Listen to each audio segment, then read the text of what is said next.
Brasil, existem cerca de 15 milhões de pessoas com mais de 60 anos. 6% delas sofrem do mal de Alzheimer, segundo dados da Associação Brasileira de Alzheimer. Em todo o mundo, 15 milhões de pessoas têm a doença. E é para falarmos mais sobre esse assunto que recebemos aqui no estúdio o neurologista Alberto Maia, presidente da Associação Brasileira de Alzheimer Regional de Porto Alegre. Também com a gente Suzete Teixeira Cassalha, psicóloga especialista em terapia de família voluntária da Abraço Poa. E ainda Cleonícia Lima Bertolucci, voluntária da Abraço Poa. Sejam bem-vindos à Conexão, tudo bem? Olá, tudo bem? Sejam bem-vindos. Bom, antes de nós darmos início a essa conversa, eu convido vocês para assistir o depoimento, então, da Janete Nascimento. Ela é advogada e ela fala sobre a mãe Francisca, que sofre do mal de Alzheimer. E a gente vai poder conferir esse depoimento que foi exibido no programa Ser Saudável na primeira temporada aqui da TV Unicinos. Então, vamos acompanhar. Minha mãe sempre ia ao centro, fazer compras e ir até meu escritório. E um determinado dia ela chegou no escritório muito assustada, que teve um branco na Rua da Praia e então teve que parar e não sabia onde estava. A partir dali, lapsos de memória, esquecendo nomes, datas. Eu fazia as perguntas e ela sempre foi muito atenciosa, observadora, né? E eu notei que isso foi declinando, né? Ela anotava sempre os recados, quando alguém telefonava, os números, até ela era muito atenta, às vezes até os números dos telefones, ela até decorava e me dizia, olha, ligou fulano de tal, o número tal liga. E agora conseguiu mais, ela não anotava mais os números dos telefones. Uma pessoa que sempre foi dinâmica, participativa, né, atuante.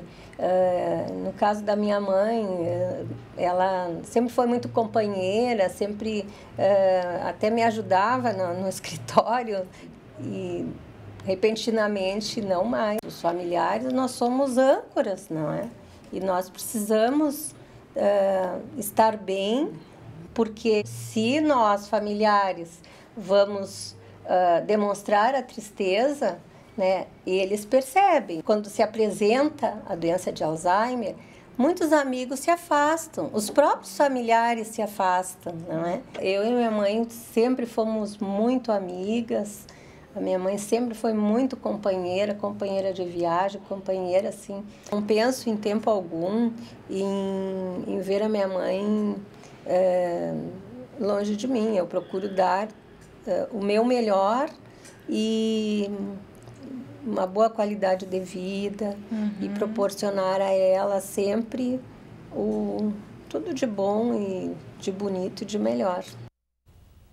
Bom, tá aí o depoimento então da Janete Nascimento. Doutor, como então a doença de Alzheimer ela se manifesta? A gente viu ali a Janete comentando da mãe Francisca, que começou com essas falhas de memória mesmo, com esses lapsos. É assim que acontece? Exatamente. E é importante esse depoimento dela ali, porque a doença de Alzheimer, ela é uma doença que é causada por uma inflamação que ocorre no cérebro e com isso os neurônios vão sendo pouco a pouco desativados.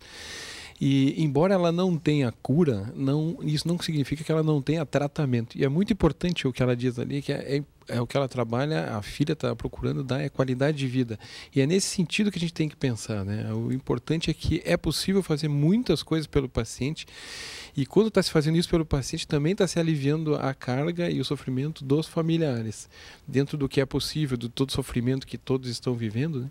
Mas então é muito importante ter essa noção de que, embora a doença seja difícil e seja incurável e que tenha um curso inexorável, ela tem, na verdade, muitas possibilidades de ações, né, que podem minimizar o sofrimento tanto dos familiares quanto dos pacientes. Mas não tem uma causa específica, doutor? Ou tem alguns fatores de risco aí que a gente pode determinar? Bom, essa pessoa ela é propensa, então, a ter a doença de Alzheimer? Não, existem causas.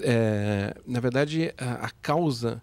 O que acontece é uma inflamação e que, pouco a pouco, destrói os neurônios. O que desencadeia essa inflamação é que ainda não foi identificado, né? Se isso são coisas químicas, se são coisas virais, alguma coisa desse tipo, isso ainda não está claro. O que já se sabe é dessa inflamação causada pelo acúmulo de uma proteína específica em várias regiões do cérebro. Essa proteína vai produzindo então esse fenômeno que causa todas essas lesões.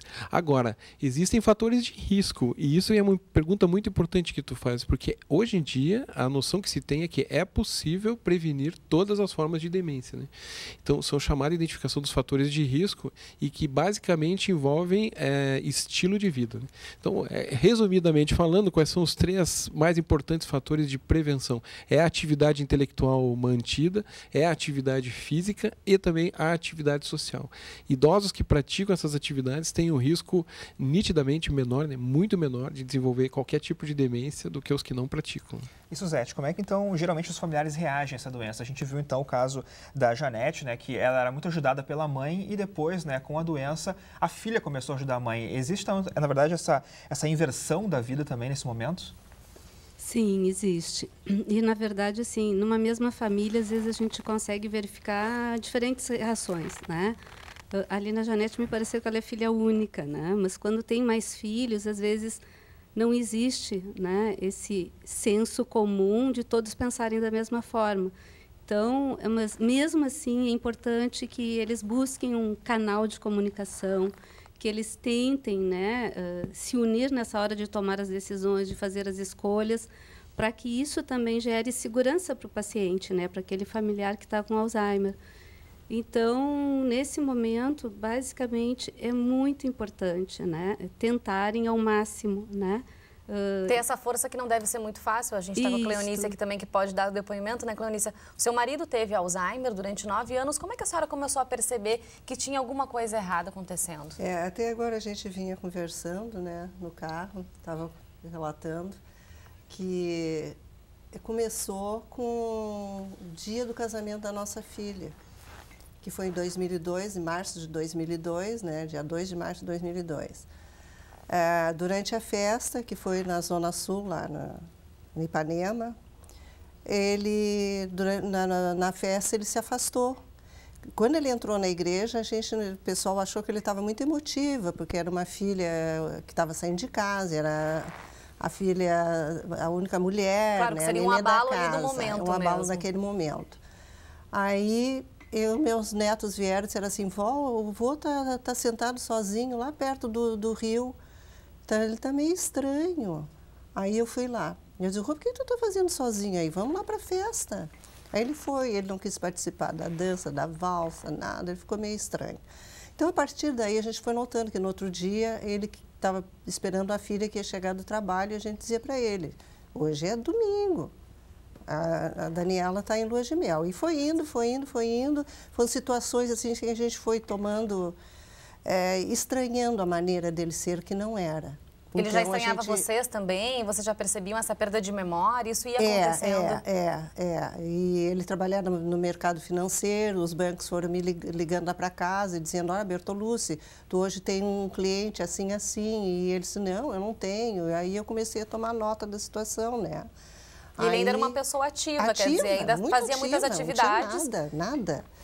Aí eu levei num médico, até o cardiologista, e ele foi e disse assim: olha, vamos fazer o seguinte, vamos começar a fazer uns exames aí, fazer um check-up nele geral, e então tu me traz ele aqui. Foi quando aí a gente começou a fazer todos os exames. Isso foi em 2002. Em 2003 que ele foi diagnosticado, depois de todos esses exames, foi diagnosticado que ele estava realmente com Alzheimer. É um diagnóstico difícil, doutor, o do Alzheimer? Pois é, o exemplo do caso do esposo da Cleonice é muito interessante, porque são dois aspectos. O primeiro é o choque que a família leva, né, em relação a de repente, uma pessoa que tem um convívio, que tem um padrão de comportamento, começa a agir de uma maneira completamente estranha. E parece ser também de uma hora para outra, quer dizer, ali no momento do casamento que vocês perceberam. E o segundo aspecto é o que fazer quando se identifica isso no familiar, né? Porque às vezes a gente vê muita divulgação de que Alzheimer tem problema de memória, e na verdade não é só a memória. E o dado estatístico importante que as pessoas têm que ter a noção, né, que a doença de Alzheimer é uma doença rara. A probabilidade da doença é sempre muito menor, né? Numa pessoa de 60 anos, o risco de Alzheimer é de 1%. Quer dizer, de cada 100 idosos com 60 anos, 99 deles não têm doença de Alzheimer. Então, é uma doença de risco baixo de acontecer. Agora, quando começam a acontecer sintomas de memória, então, a grande chance é de que sejam coisas reversíveis, problemas emocionais. E o que se deve fazer fazer nessa hora? É exatamente o que a Cleonícia fez, é procurar o médico, o clínico de referência, né, o clínico geral de referência, aquela pessoa de confiança da família que então vai proceder os exames iniciais. E isso é muito importante, porque existem vários exames que se faz, mas nenhum deles mostra a doença em si. Não existe um exame que mostre o diagnóstico Alzheimer positivo, por exemplo, ou demência positiva. Ele é um diagnóstico clínico, feito com base na conversa com a família, os sintomas que o paciente está apresentando. Mas, então, por que se faz tantos exames? É justamente para descartar as outras causas, né, que simulam a doença de Alzheimer, e que são causas reversíveis, que correspondem aproximadamente a 15% das situações. Né? 15% a 20% de acordo com alguns relatos, mas de qualquer maneira, é 15% a 20% de chance que a gente encontre alguma das causas reversíveis e torne o paciente ao seu funcionamento normal novamente. Bom, sabendo o diagnóstico, então, Suzete, como falar para o paciente, para a pessoa que está com essa doença, que está com Alzheimer? Tem algum jeito melhor para fazer isso? Na verdade, eu acho que tem uma questão anterior a esta, né, que seria a pergunta de será que a gente deve dizer para o paciente, né, que ele está com diagnóstico de Alzheimer? Por quê? Porque eu acho que tem que se pensar bastante no que vai trazer de benefício para o paciente, né, dizer para ele, né, esta palavra, tu está com Alzheimer, né? Então, acho que é uma avaliação importante para se fazer com o profissional, né, da área da saúde que está atendendo, o médico, né, e junto com a família, né, junto com a família e ver, né, a evolução do quadro, como é que está, o comprometimento que ele já está tendo, o estágio da doença. Avaliar cada caso é um caso, né? De repente, se for melhor para essa família que isso aconteça, que se faça, então. Exatamente, porque é importante a família saber, né? Então, Suzete, quando a doença ela está instalada já, quer dizer, como é que a família ela tem que agir, então, para que tudo corra da melhor maneira possível, para que esse familiar ele tenha maior qualidade de vida? É extremamente importante, né, e necessário que essa família, né, se conscientize que vai ter que fazer algumas mudanças no sistema familiar, né? Pensar como é que vai ser o cuidado desse paciente, né, que até então estava apresentando comportamentos, né, estranhos e que eles não estavam entendendo o que poderia ser. Então, a partir do diagnóstico, é importante então que os familiares busquem informações, né, que procurem ajuda dos médicos, dos profissionais da área da saúde, né, para saber quais serão os manejos mais adequados para esse paciente. Procurar grupos, né? Os grupos são extremamente importantes também, porque é no grupo que os familiares encontram outros familiares que estão vivendo a mesma situação deles, né? E vão aprender com as experiências, com as vivências, né? Enfim, poder compartilhar e trocar, né, situações que estão vivendo diante da doença. Eu quero saber da Cleonícia, então, o exemplo da família da senhora. Então, como foi, então, que você organizou para também conseguir fazer o tratamento do seu esposo? A gente procurou, primeiramente, saber, porque eu nunca tinha ouvido falar nessa doença, e fui me informar, né? Eu fui para a internet, tive contato com os médicos, né, para saber. Aí me foi indicado a Abras, aí eu fui à procura da dona Yara, que naquela época era no Hospital de Clínicas, e lá aprendi muito, né, com eles, e tanto é que eu fiquei voluntária, né. Claro, hoje a senhora também aí colabora com outras pessoas que estão passando por essa situação. Eu sempre frequentei, né, mas a partir depois quando meu marido depois foi para uma clínica, né, ele ficou 5 anos em casa e os últimos 4 anos ele foi numa clínica. Aí eu pude participar mais da Abras, né, passando a minha experiência. Mas eu acho muito importante a família ficar sabendo da doença, todos os familiares, principalmente filhos mais chegados, né, netos nesse caso, e procurar viver em harmonia e procurar entender. No meu caso, como meus filhos moram longe, só tenho a minha filha que mora no Rio Grande do Sul, mas mora no interior, eles me delegaram tudo. Mãe, o que tu fizeres em benefício do nosso pai vai ser bom. E sempre nós vamos te apoiar. No que tu precisares, tu...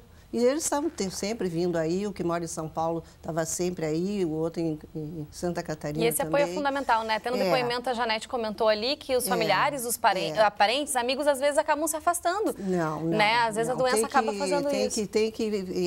Amigos, aqueles mais chegados, visitavam, graças a Deus, visitavam sempre, saíam tristes, mas iam visitar, né? E a gente procurar dar uma vida bem que o paciente se sinta confortável e que ele não se sinta relegado, né? Claro. Que ele não se sinta abandonado, vamos assim dizer. E, doutora, além desse apoio, claro, incondicional da família, é necessário também fazer todo um acompanhamento médico, com tratamento com medicamentos. Isso também acontece? Explica pra gente, por favor.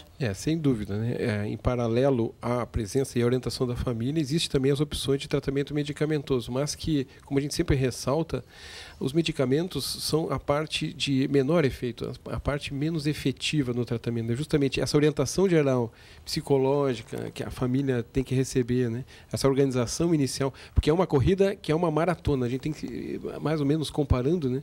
Vai ser uma corrida de longo prazo, é uma doença muito longa, de 10 a 15 anos, então a família tem que estar bem orientada.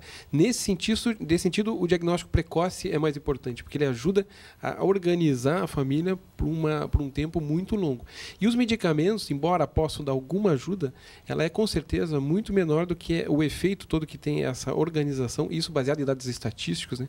Esse efeito que tem da organização da família, orientação psicológica e de uma profissional que é muito importante, que é a terapeuta ocupacional, né? Isso é importante porque a terapeuta ajuda, ao mesmo tempo que ela orienta a família na organização para uma doença de longo prazo, ela vai ajudar como ocupar o tempo do paciente de uma maneira diferente daquele acordar, se alimentar, tomar remédio, dormir, acordar, tomar aquela rotina muito pobre. Que ele consiga ter algum sentido também, exatamente, né, durante esse dia a dia. É muito interessante isso, porque tem pacientes, mesmo com a doença de Alzheimer, diagnosticada, que conseguem desenvolver outras questões. Fazer atividades complexas, né, como hobbies, jogar xadrez, fazer coisas... Eu tenho, por exemplo, um paciente que é um cardiologista e ele consegue ainda interpretar eletrocardiograma de uma maneira correta, porque ele é muito confuso para as coisas do dia a dia, mas naquela atividade que ele fez durante muitos anos, aquilo tem uma representação de memória muito forte no cérebro. Então foi a maneira que se encontrou de ocupar a atividade dele. Mas outros hobbies, né? Atividades com flores, atividades claro, mais isso vai variadas, também te desenvolver, te dar essa oportunidade. A terapeuta ocupacional pode orientar. Então, ao mesmo tempo que ela orienta a família, ela ocupa melhor o paciente e minimiza a perda de qualidade de vida para os dois, né? Doutora, antes da gente encerrar, só gostaria de saber como andam as pesquisas em relação à descoberta e da cura para o Alzheimer, né? A gente tem avanços em relação a isso? Há muitos avanços, né? Muitos avanços. E o mais importante deles, né, a notícia mais alvissareira, é de que nós já temos como identificar nos pacientes com a doença, muitos anos antes, né, 10 anos, 15 anos antes, as alterações que acontecem bioquimicamente no líquor, no sangue, que já mostram que a doença começou. Isso não permite ainda tratamento, mas quando se chega nesse ponto, a gente chama isso de marcador biológico, é sinal de que o tratamento está próximo. E próximo em ciência é 10 ou 15 anos, mas de qualquer maneira é uma visão otimista. Assim como a cardiologia passou nos anos 60, identificando que o colesterol alto aumentava o risco de infarto, a pressão alta, né, o diabetes, em seguida, 15, 20 anos depois, eles passaram a ter medicamentos que controlassem a doença. Nós estamos vivendo mais ou menos essa fase agora que a cardiologia viveu nos anos 60.